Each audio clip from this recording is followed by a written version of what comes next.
What's going on, guys? Neo here, and welcome to another Behind the Redstone. This was honestly like really fun to run. I know it's like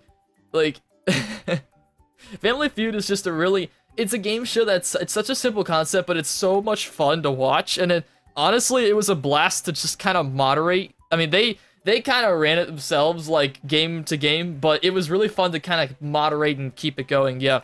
Kian learned about it too. He was like, American game show, what? So we did it. We made Family Feud, as you guys saw during the video. So the mechanics were super simple. Kian had a book back here. I'll show you guys. This is 90% of everything that we did with the Redstone today.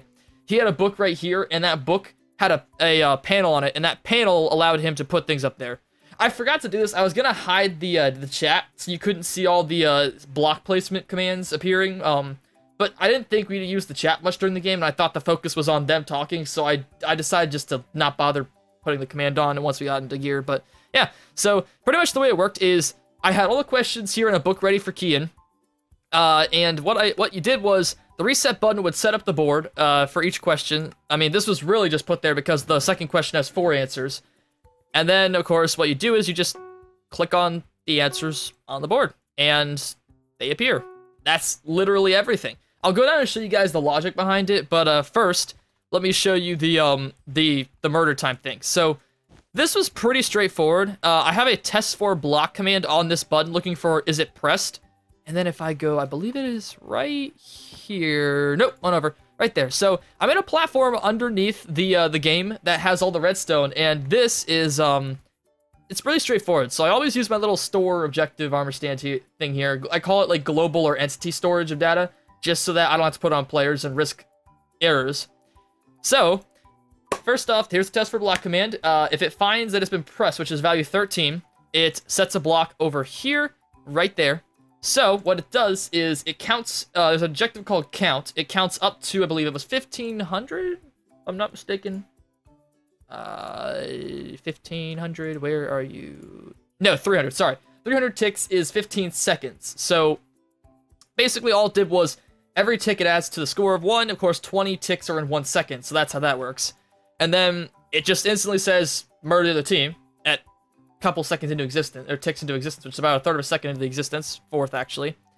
And then of course I set the block. 300 ticks just arrived. I need to turn off the system, so that sets this to air. And then it says time's up, stop shooting as well, and then it sets the score of count back to 0. That way you can just infinitely keep pressing and resetting it. Now, I don't actually know what would happen if you interrupted it. I don't think anything would happen. I don't want to try that either, though. Yeah, this is a simple command. This was just a title command, a subtitle command with the letter X bolded and stuff, and then I played a noise here, so nice and simple. It just for simple logic, you know, just to let them know that their answer's on the board. So, I guess last but not least, the 3 questions were taken from Twitter polls. What I did was I did some research. I made up the questions, then I did some Googling, and the answers all came off of basically Google, like, giving me generic answers. And they ran polls, of course, on these answers to see what people liked the most. So, of course, live television got #1 for this one. But it is a good answer. I will say, it is a good answer. And then, of course, we had restaurant. Honestly, they said church. Why did nobody... I don't even know why nobody said church. Come on, guys. But, on the street was a good answer. School, work, you know, good answers. So, yeah, basically, all you had to do was press this, and it would set the entity data on these armor stands over here. So there were 6 armor stands here, and these armor stands had names of question mark at first.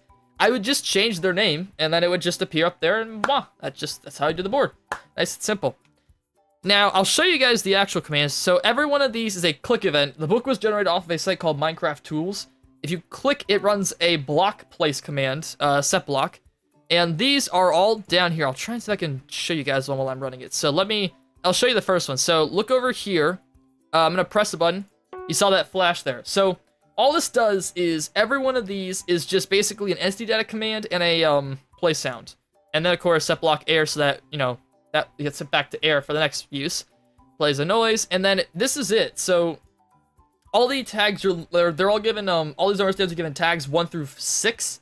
All I'm doing is going to each of them and setting it. So basically, Key would press the button if they set it, and it would pop up on the board. or he pushed the X and it would show that you got it wrong. Nice and simple. And again, the color command came off of a site called MC Toolbox. You can just Google that, it'll come up. And you can just basically paste in the hexadecimal codes and you can make color commands like that. And that technique was also used in Blast Off, if you guys noticed too, just to color the things and add more elements to them. But yeah, so that's it really. I'll just kind of run through some of these. Like, it just really just typed them all in. Nice and simple. And now a bunch of you guys who pay attention to my Twitter, you and Kia's Twitter, now you see what that random poll thing we were doing was. We were taking actual polls. So, yeah. And then, of course, the reset, the objective there was just the one puzzle had 4. So for that reset, all I really did was set them all back to question mark and then make them all visible at first and then make the tag 5 and tag 6 armor stands invisible. Their names just hit because we didn't use them. And then here's the really annoying long book command I got off the generator. It's super long and annoying. I don't want to look at it. It's just it's horrid. But yeah, that's it, guys. The car was an afterthought. We just put a car up here. I put a sports car, and Kian took it and got a green car thing that I don't even know what that is, but he liked that more. And then I guess last, just these buttons, they just say red and blue. There's just a command block underneath. Simple tell-raw command, nice and simple. And that's it. So that was a ton of fun to do, though.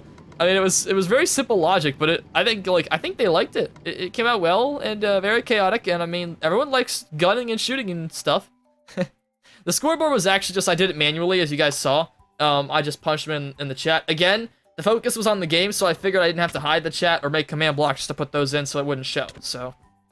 Yeah, that's Family Feud. Hope you guys have enjoyed. It's a great show. It's really fun to watch, and if you haven't seen it, I suggest watching it. But let's make sure you're like 15 though, because it's a family-friendly show. But Steve Harvey loves making things not very family-friendly, so two can play at this game.